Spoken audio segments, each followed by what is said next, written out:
The challenges for me and issues to look out for that we experience in strategic sourcing for me is the balancing of the organizational objectives and your supply chain management objectives. Because for me, they both you need to align.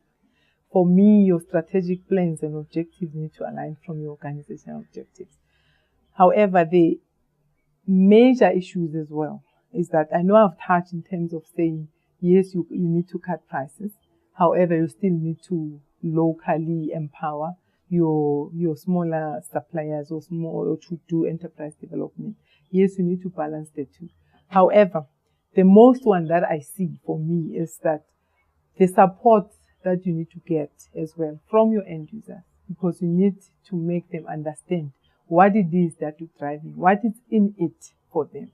Because as we drive strategic sourcing, sometimes we are so passionate, we get taken away, we forget to bring along the people that they are supposed to be benefited by the objectives or the benefits that you want them to get. So mostly you need to, I think for me, communication to end users is very important, because your engineer will tell you, I have a project to deliver. I don't care what you need to do, whether you want to research. So you need to be ahead. For instance, you need to be ahead. You need to do your demand management. I know that is one element that we don't normally do well within strategic sourcing, because if you are reactive, then the problems come through.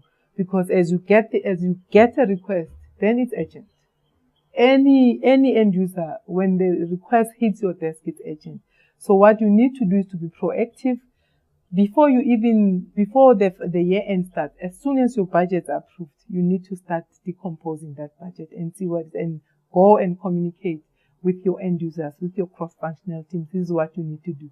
By the time a request hits you, actually what I've found out is that, you plan together with them. As you engage with them, you start to plan to know when would they want a particular service and when would they want a particular commodity. By then you already know, you've already sourced your suppliers. If it's even includes supplier development, you've already told them, look, I have this smaller supplier that I want to set aside this job for them.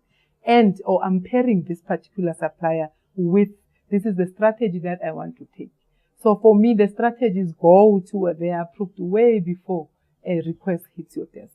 So those are the challenges at this stage for me, and to balance the cost at this stage.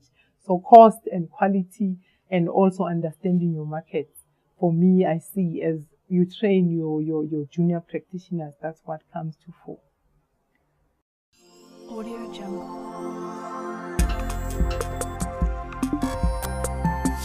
Audio Jungle.